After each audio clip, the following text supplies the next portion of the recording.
Good morning to all of you present in this morning session. Our chapter ninth, that is journal entry, was in progress since 10 days. आपका लगभग 10 दिन से जो है हमारा ये चैप्टर चल रहा है और यह भी जो है हो सकता है कि 4-5 दिन और भी चले, क्योंकि इस चैप्टर में जो है काफ़ी इंपॉर्टेंट चीज़ें, दूसरा चैप्टर भी आपका ये काफ़ी बड़ा है। तो खैर चलो, आज हम जो है 14th बी वो हमें जो इसमें डिस्कस करेंगे।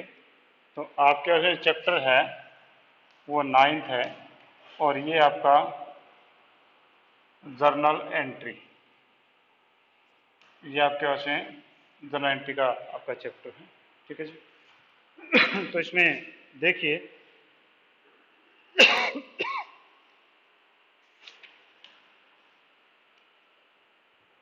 ये बेटा स्पीकर किसका ऑन है, बंद करिए।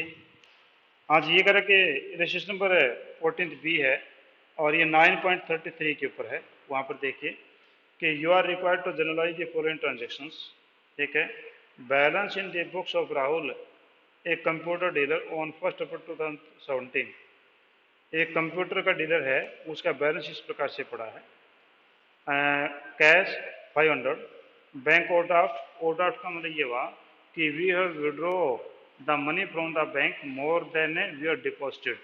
हमने जितना बैंक में पैसा जमा करवा रखा उससे पैसा फालतू हम निकाल लेते हैं। अब आप ये कहेंगे जी ये तो पागलपन है, ये कैसे हो सकता है, बैंक वाले पैसे फालतू कैसे दे देंगे।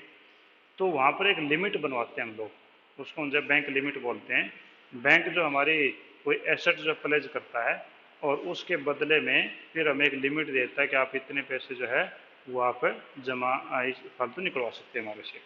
तो यहाँ पर ओवरड्राफ्ट में 1000 है, डेटर से 7000 और बिल्डिंग आपके 6500, कंप्यूटर है 3500। On the same day he sold a computer, the book value which was 2000 4 rupees 1950, ठीक है। इस दिन इसने जो है एक कंप्यूटर था वो बेच दिया और वो जो है 2000 रुपये का था और उसने बेच दिया 1950 में, ठीक है। तो सबसे पहले आप ले लो जी, जितनी एसेट्स का डेबिट बैलेंस होता है, तो ओपनिंग एंट्री का एग्जांपल है ये। तो आपके पास में होगा कैश अकाउंट डेबिट, कैश में आपके पास में था 500, कैश अकाउंट डेबिट है 500। डेटर्स हैं वो आपके पास में हैं डेटर अकाउंट डेबिट, वो आपके पास में है 7000, ठीक है। उसके बाद में आपकी बिल्डिंग है 6500, बिल्डिंग आपके पास में 6500 की, यानी ये भी आपकी डेबिट होगी क्योंकि एसेट है। और उसके बाद में स्टॉक यानी कंप्यूटर उसके पास में पड़े हैं, तो वो आपके पास में पड़ा कंप्यूटर, वो पड़ा आपके पास में 3500, ठीक है। और आपका बैंक ओवरड्राफ्ट जो दे रखा था दैट वाज योर लायबिलिटी, तो आप थोड़ी जगह खाली छोड़ दो और फिर यहाँ लिख दो bank overdraft, bank overdrafts. Bank overdraft आपके पास में जी वो आपका 1000 था, यानी ये आपकी लायबिलिटी हो गई, क्रेडिट हो गया। और बाकी अमाउंट जो है, क्योंकि इसका अगर if we calculate the debit side and compare with the cash side, then naturally the cash side is shorter than the debit side, then this will be capital, this amount will be capital and it is will be as a balancing figure, ये balancing figure के रूप में मानी जाएगी। तो ये आपका बनेगा 16500, means this total is 17500। out of this we will deduct this amount 1000, that is the credit, the remaining balance that will remain capital, तो वो आपके पास में हो जाएगा 16500, ठीक है जी। अब देखिए, कल मैंने परसों मैंने बताया था आपको कि आपके यहाँ पर जो है 3 क्लूज हैं। फर्स्ट ये कि if the debit side is more than the cash side, then first is that will be put in capital, that will be put as a capital. Secondly, if the debit side is shorter than the credit side, then it is put as goodwill, ठीक है। तब यहाँ पर goodwill लिखा जाएगा, अगर ये बड़ी है छोटी साइज तो गुडविल लिखा जाएगा। थर्ड केस में था कि अगर आपकी डेबिट साइड बड़ी है, पे साइड छोटी है, कैपिटल वर्ड भी आ चुका है, आने के बावजूद भी ये साइड छोटी है, तो यहाँ पर फिर तीसरा जो आपके पास था वो कैपिटल रिजर्व वर्ड जो है यूज होता है। तो यहाँ पर आपका फर्स्ट जो हुआ लागू हुआ that is capital.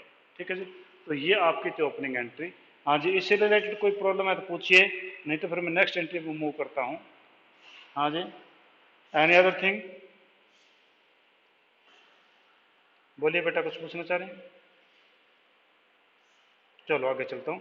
On the same day he sold computer book value rupees 2004 1950। उसने जो है कंप्यूटर बेच दिया, तो उसका बिजनेस ही कंप्यूटर पे कंप्यूटर का है, तो naturally computer is a material for him. It means he deals in the computer system. Therefore, when he sell the computer, it will called as a sales. तो उसने जो कैश में बेचा है, तो ये आप कैसे हो जाएगा? Cash account debit 1950 and to sales account, to sales account, और ये आपके पास 1950। आप देखेंगे इसमें कि कंप्यूटर जो है वो 2000 का था, जबकि उसने 1950 का बेचा, तो 50 रुपीज़ लॉस है। तो लॉस को भी कभी मेंशन नहीं करेंगे, उसके लिए तो आपका फाइनल अकाउंट आएगा। फाइनल अकाउंट में ये सभी चीज़ें आपकी मेंशन की जाएंगी। तो ठीक है, तो अभी हम यहाँ पर सिंपल एंट्री करेंगे, cash account debit to sales account 1950, हम इसको जो है लिखेंगे। ठीक है जी, और इसके बाद में नेक्स्ट जो है वो स्पेशल एंट्रीज में हम जाते हैं, वो आप देखते हैं। बेटा ये लक्ष्य सोनी स्पीकर बंद करो अपना, लक्ष्य लक्ष्य बेटा स्पीकर बंद करो अपना, लक्षित लूथरा आप भी अपना स्पीकर बंद करिए, स्पीकर बंद करिए बेटा, आपकी डिस्टर्बेंस हो रही है यहाँ पर, स्पीकर बंद करिए अपना। नहीं बेटा अभी तक ऑन था मेरे पास में, चलो ठीक है, थैंक यू। हाँ जी, तो ये आपके पास में जो है cash account debit to sales account. ठीक है, ये आपका इसमें एंट्री होगी। अब आपके पास जो नेक्स्ट स्टेप पे चलते हैं, नेक्स्ट आपका सम स्पेशल एंट्रीज, कुछ एंट्री स्पेशल हैं। अभी तक हमने जो एंट्रीज किया था उन एंट्रीज में हमने देखा था कि वो सिंपल एंट्रीज थी, we have purchase the goods, we have sold the goods, we have purchase the furniture, we have paid the expenses, इस प्रकार की आपकी एंट्रीज थी। अब कुछ ऐसी एंट्रीज हैं वो स्पेशल हैं और उनको स्पेशल तरीके से ट्रीट करते हैं, वो आपको कुछ कंफ्यूजन में खड़ा कर सकती हैं। तो पहले आपका कहते हैं कि बैड डेट्स रिकवर्ड। ठीक है, फर्स्ट आपके पास हैं bad debts recovered, bad debts recovered, bad debts recovered first time कि what do you mean by bad debts. पहली बात तो ये कि बैड डेट्स का मतलब क्या है, यहाँ पर डेट्स का मतलब debtor, debtor means the person who will pay us, means in other words we can say we have sold him the goods on credit and now we have to receive the money from him, that person is called as debtor, and he became bad, bad means he is unable to pay our amount, वो हमें पे नहीं कर पाता है amount, तो वो bad debts हो गया। Now the new word is that is recovered, bad debts recovered. इसका ये हुआ कि मान लो कि X is a person, we have sold the goods to him and he became insolvent, means our amount became bad debts. Now, after 2 or 3 years later, he came to us and he told us that now he is in good position, he will pay you the your bad debts. कि वो जो पैसा वो डूब गया था, जो मैं पैसा नहीं दे पाया था, मैं आपको देना चाहता हूँ। तो हमने तो जब बैड डेट्स हुआ था तब आपने एंट्री क्या की थी, मान लो कि एक्स से किया तो हमारी एंट्री हुई थी बैड डेट्स अकाउंट डेबिट, क्योंकि लॉस हुआ था ना, तो हमारी एंट्री हुई थी bad debts account debit, bad debts account debit 2x, 2x हमारे पास ये हो गया था मान लो 2000। ठीक है, अब ये बैड डेट्स हमारे रिकवर हो गए हैं, now we recover the bad debts. इसका ये कि हमारे पास कैश आया होगा, तो हमारी एंट्री जो बैड डेट्स रिकॉर्ड की जो एंट्री है वो ये होगी cash account debit to bad debts, to bad debts recovered account, to bad debts recovered account 2000। ठीक है, क्योंकि इट बिकेम प्रॉफिट, और it became income for we people and any income that is credited, कोई भी income होती है तो वो आपकी क्रेडिट होती है। तो हमारे पास में एंट्री होगी cash account debit to bad debts recovered account, ठीक है। तो यहाँ पर जब बैड डेट्स होता है ये एंट्री हुई थी, अब ये एंट्री नहीं पूछेगी हमसे, हमसे तो ये पूछेगी बैड डेट्स रिकवर्ड की एंट्री क्या होगी। तो बैड डेट्स रिकवर्ड की एंट्री जो होगी cash account debit to bad debts recovered account, यानी कभी भी आपका बैड डेट्स रिकवर होता है तो it is a profit for you people and then you will credit to the profit. And profit किस नाम से हुआ, it is by the name of bad debts recovered account, ठीक है जी। Next is outstanding expenses. Next आपका जो point है that is outstanding expenses.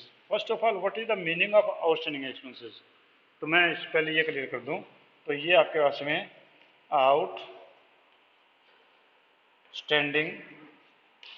Expenses, outstanding expenses, what is the meaning of outstanding expenses. Out में बाहर, standing में खड़े हैं, यानी जो बाहर ही खड़े हैं, क्या expenses means sometime it happens that we have made the expense but we have not still paid it. For example, electricity bill, we people consume the electricity whole of the month and at the end of the month we receive the bill from the electricity board. The amount we have to pay to electricity board, it is called as a outstanding। ठीक उसी प्रकार से कि मान लो कि आपने अपने दुकान के अंदर या अपने कंपनी के अंदर 10 नौकर रखे हुए हैं, आप पहले पूरे महीने उनसे काम लेंगे, पूरा काम करने के बाद में 1 महीने बाद में आप उनको सैलरी देते हैं। इसका लिए हुआ कि आपने पिछले महीने पूरे से महीने काम करवाया, फिर इस महीने की आप 10 तारीख को उनको सैलरी देंगे, तो पिछले महीने की सैलरी आउटस्टैंडिंग हो गई, यानी यू हैव टू पे इट। तो ये आपका क्या रहता है, outstanding expenses. Outstanding expenses means the expenses you have to pay to others, you mean business। यहाँ पर बिजनेस है कि जो आपने दूसरे लोगों को पे करना होता है वो आपका कहलाता है आउटस्टैंडिंग एक्सपेंसेस, ठीक है। तो outstanding expenses is your liability. Outstanding expense आपने पे नहीं किया, पे करना तो लायबिलिटी है। तो आप यहाँ पर जैसे मैं सैलरी को बोल लेता हूँ, तो आपकी सैलरी आपने पे करनी, नहीं पे किए तो आप एंट्री करेंगे salary account debit, salary account debit to outstanding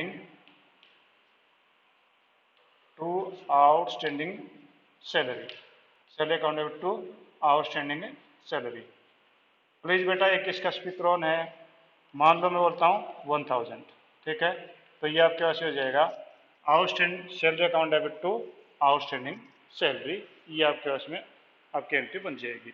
तो यहाँ पर आपका जो है, हम जो भी आउटस्टैंडिंग है, जिस भी नाम से एक्सपेंस आउटस्टैंडिंग है, एक्सपेंस आपके अलग अलग हो सकते हैं। एक्सपेंस में आपका मान लो कि सैलरी हो गई, आपका इलेक्ट्रिसिटी बिल हो गया, आपका वाटर बिल हो गया, आपके जो ट्रैवलिंग एक्सपेंसेस हो गया, कोई भी चीज़ आपकी आउटस्टैंडिंग हो सकती है, ठीक है। तो ये आपके पास में जाएगा आउटस्टैंडिंग। नेक्स्ट आपका प्रीपेड एक्सपेंस आपका है, ये आपके आउटस्टैंडिंग का थर्ड आपके पास है prepaid, prepaid expense। What is the meaning of prepaid expense? Prepaid expense means the expenses which you have paid in advance, that is called as a prepaid expense। जो expense आप advance में पे कर दें वो prepaid कहलाते हैं। जिस प्रकार से आप लोग जो है मोबाइल फ़ोन है या प्रीपेड मोबाइल फ़ोन आपके पास है, तो प्रीपेड मोबाइल फ़ोन को जो है आप पहले एडवांस में पे करते हैं और पे करने के बाद इशिता माइक बंद करो बेटी, इशिता माइक बंद करो, आप माइक ऑन ना रखा करो बेटा। हाँ जी, प्रीपेड एक्सपेंस जो है, prepaid expense means the expenses which are paid in advance, that is called as a prepaid expense. The prepaid expense है, for example the mobile phone is your prepaid. तो ये आपका प्रीपेड मोबाइल है, ये क्या करते हैं, you paid in advance and then you use it. इसका ये हुआ कि ये आपका प्रीपेड कहलाएगा, ठीक है। अब प्रीपेड की एंट्री जो होगी, अगर आपने एडवांस में पे किया है, यहाँ पर दो सिचुएशन है, एक तो आपने पे किया है और एक आपने पे कर दिया पर नेक्स्ट ईयर कैरी फॉरवर्ड करना है। तो जब आपने एडवांस में पे किया, तो जैसे कि मैं कहता हूँ कि इंश्योरेंस आपने पे कर दिया, आपने जो है इंश्योरेंस प्रीमियम एडवांस में पे कर दिया, तो आपकी एंट्री क्या हो जाएगी, insurance premium account debit, insurance premium account debit to cash, to cash account. ठीक है, तो ये मान लो कि आपने पे कर दिया जी 10,000, आपने 10,000 जो अमाउंट जो है वो प्रीपेड कर दिया इंश्योरेंस का। तो नीचे आप नरेशन देख देंगे प्रीपेड इंश्योरेंस, यानी आज के दिन आपने कैश जेब में से निकाल के दिया, तो ये एंट्री आपकी होगी। और अगर आपने कोई प्रीपेड इंश्योरेंस को जो है एडजस्ट करना है तो फिर क्या होगा, prepaid insurance account debit to insurance premium, तो ये हो जाएगा prepaid insurance account debit to insurance premium, to insurance premium account. मान लो ये आपका होता 10,000 या 1,000 दे देते हैं, ये आपका होता 1,000। ठीक है, अभी मैं इसको क्लियर करने की कोशिश करूंगा, फिर भी क्लियर ना हो तो कोई बात नहीं, क्योंकि आप थोड़ा बहुत ज़्यादा मैं बताऊंगा तो आप कन्फ्यूज हो जाएंगे। पहली बात तो ये कि you paid in advance today, यानी यू आर पेइंग एडवांस। तो आपने क्या किया, insurance premium account debit to cash, आपने इंश्योरेंस प्रीमियम पे कर दिया, आपको पता ही नहीं कि इस साल का अगले साल का है, आपने सीधा ये किया कि आपने इंश्योरेंस प्रीमियम पे कर दिया और हमने टू एंट्री हो गई कैश की। अब आगे में ये पता चला कि हमारा जो इंश्योरेंस प्रीमियम है वो प्रीपेड हो गया था और वो हमने एडजस्ट करना है इस साल में, पिछले साल हमने एडवांस पे कर दिया, इस साल हमने एडजस्ट करना है। तो फिर हम उसके लिए क्या करेंगे, तो फिर हम लोग क्या करेंगे कि insurance premium account debit, prepaid insurance premium account debit to insurance premium account, इसे हम एडजस्ट कर देंगे। ठीक है, तो ज़्यादा टेंशन लेने की आपको जरूरत नहीं है कि आपका जब मैं इसका फिजिकल ट्रीटमेंट आपको करके दिखाऊंगा इसका, तब आपको ज़्यादा पता चलेगा कि हम किस प्रकार से इनको करते हैं। बस इतने आप कर लो कि बैड डेट्स रिकॉर्ड की कैसे एंट्री होगी, आउटस्टैंडिंग एक्सपेंस की कैसे होगी, प्रीपेड की का मतलब क्या है, इसकी एंट्री कैसे होगी। फिर जब हम क्वेश्चन को ट्रीट करेंगे तब आपको क्लियर ज़्यादा हो जाएगा। ये एक ही पॉइंट ऐसा जो आपको अभी समझ में नहीं आ पाएगा। Next is depreciation. डेप्रिसिएशन का मतलब क्या है, ठीक है, तो depreciation that I have discussed in the वेकैप्स आल्सो, जब हमने वेकैप्स किए थे चैप्टर नंबर 2 में अकाउंटिंग टर्मिनोलॉजी, उसमें हमने इसको जो किया था, तो वो हमने जो लिखा होगा, तो उसमें जो मैंने बताया था आपको डेप्रिसिएशन का मतलब क्या था, मैं अभी दोबारा फिर बता देता हूँ। डेप्रिसिएशन, डेप्रिसिएशन को हम हिंदी में बोलते हैं हाश, हिंदी में बोलते हैं हाश। इसका मतलब क्या हुआ कि व्हेन वी यूज, या हम यूँ कहें कि due to the constant use of an asset its value decreases, it is called as depreciation. छोटी सी डेफिनेशन दे रहा हूँ कि किसी भी संपत्ति का हम लगातार यूज करने से उसकी जो वैल्यू घट जाती है वो आपकी कहलाती है डेप्रिसिएशन। कि फॉर एग्जांपल अगर आप लोग जो है कोई मोबाइल लेके आते हैं and you use it constantly, means you use it for 1 year or 2 year, naturally it will not sell at the same value, क्यों आप उसकी वैल्यू उसी समय घटनी शुरू हो जाती है। ठीक उसी प्रकार से if you purchase an motorcycle on rupees 60,000, after 3 years it will not be sell out at 60,000, its value will be decreased because there will be wear and tear in the motorcycle, and due to this reason the value will decrease, and this decreased value is called as depreciation। तो ये आपका जो value कम हो जाती है ये आपका डेप्रिसिएशन कहलाता है। अब डेप्रिसिएशन जो है उसकी एंट्री क्या होगी, depreciation actually it is an expense for you people, कि डेप्रिसिएशन हमारे लिए खर्चा है, तो खर्चा हमेशा डेबिट होता है, तो हमारी एंट्री होगी depreciation account debit, depreciation account debit. और मान लो मोटरसाइकिल पे था तो मोटरसाइकिल की वैल्यू कम हो जाएगी टू मोटरसाइकिल अकाउंट, तो depreciation account debit to motorcycle. मान लो कि हमारा डेप्रिसिएशन होता है 10,000 से, तो हम यहाँ पर लिखेंगे 10,000 और मोटरसाइकिल की वैल्यू आपके 10,000 से डिक्रीज हो जाएगी, क्योंकि when you purchase the motorcycle, motorcycle is your asset and it bear the debit balance. जब हमने मोटरसाइकिल खरीदा तो आपने एंट्री क्या की होगी, motorcycle account debit to cash. ठीक है, और मोटरसाइकिल हमने क्रेडिट किया, इसका its value as decreases by 10,000, तो हमारे यहाँ पर हो जाएगा मोटरसाइकिल अकाउंट है depreciation account debit to motorcycle. ये तो एक मोटरसाइकिल का एग्जाम्पल है, कोई भी एसेट हो सकती है। तो कोई भी एसेट हो सकती है, हम एंट्री क्या करेंगे, depreciation account debit, depreciation account debit, depreciation account debit to asset account, to assets account, मान लो 2000 हो गया। मैंने कोई भी एसेट हो सकती है, दैट में be land, building, furniture, any asset can be put here. तो ये आपकी होगी depreciation account debit to asset account. Next आपके पास में है interest on capital. Interest on capital का मतलब क्या है कि capital is introduced by the owner. Capital जो है वो इंट्रोड्यूस की जाती है ओनर के द्वारा, ठीक है। और ओनर जो ये कह सकता है हम लोगों को कि आई रिक्वायर्स इंटरेस्ट, ठीक है। तो इंटरेस्ट ऑन कैपिटल यानी पूंजी पर ब्याज। पूंजी पर ब्याज जो है it means when the owner invest the money into the business, that is called as capital. He can ask for the interest from the business that if I owe this amount to bank, certainly bank allow me the interest. Same thing, you must also allow the interest to me because you are the separate legal entity. तो हमारा यहाँ पर फिर क्या होगा कि interest हम लोगों ने दिया है, यानी हम बिजनेस हैं, हमने इंटरेस्ट दिया तो हमारा एक्सपेंस हो गया, तो हमारे एंट्री जाएगी interest, interest on capital account debit, interest on capital account debit और to capital, interest on capital account debit to capital account. मान लो आपके 1 लाख की कैपिटल, तो इसमें 10% इंटरेस्ट है तो 10,000 बन जाएगा, ठीक है। तो आपके पास मिलेगा 10,000, ठीक है। तो यहाँ पर इंटरेस्ट है वो हमारा एक्सपेंस है, and expense always debited, expense हमेशा डेबिट ही होता है, ठीक है जी। नेक्स्ट पे आ जाओ, इंटरेस्ट ऑन ड्राइंग। ये ठीक उससे रिवर्स है, ये आपके पास हो गया interest on drawing, interest on drawing.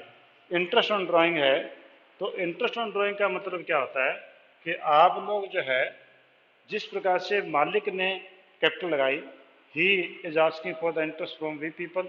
The same thing is here, when the owner withdraw the money from the business, then we means we business, mean हम हैं, बिजनेस हैं, हम बिजनेस भी मालिक से पैसा मांगेंगे कि आप इंटरेस्ट ऑन ड्राइंग दीजिए, तो ये फिर हमारे लिए फायदा होगा।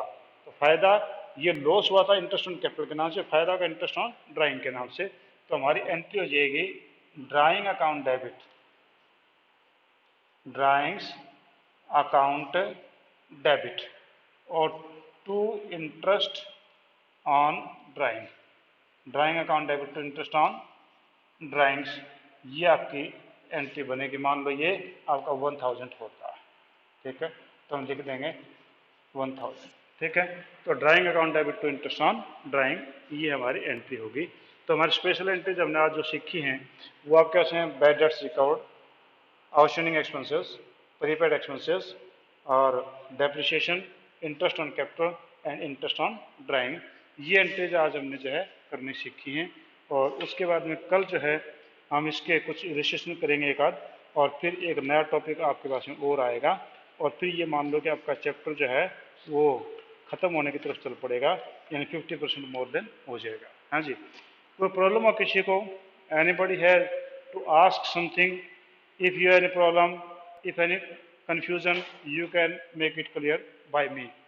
अभी जो है बाय नाउ आप क्लियर कर सकते हैं अपना, अगर कोई ऐसी दिक्कत है तो। हाँ जी, कुछ पूछना चाह रहे बेटा, पूछिए मेरे से, अगर पूछना चाह रहे तो। इशिता, रुद्र, कोई पूछना चाह रहे बेटा, कुछ पूछना चाह रहे हो? नहीं है रुद्र, रुद्र आपने कुछ नहीं पूछना? हाँ जी, और कौन कौन है, मैं देख लेता हूँ कौन कौन आपकी यहाँ पर। हिमानी, कुछ पूछना बेटी आपको? हिमानी, कुछ पूछ, क्लियर है? ओके, लक्ष्य, लक्ष्य कुछ पूछना चाह रहे हो? लक्ष्य सोनी, बोलिए, कुछ पूछना चाह रहे तो कुछ चाहिए आपको क्लियरिटी? बोलो क्या कुछ पूछना चाह रहे तो। रिधि, रिधि, रिधि शर्मा, कहाँ रहते हो बेटी? काफी लेट हो जाते हो क्लास में आते आते।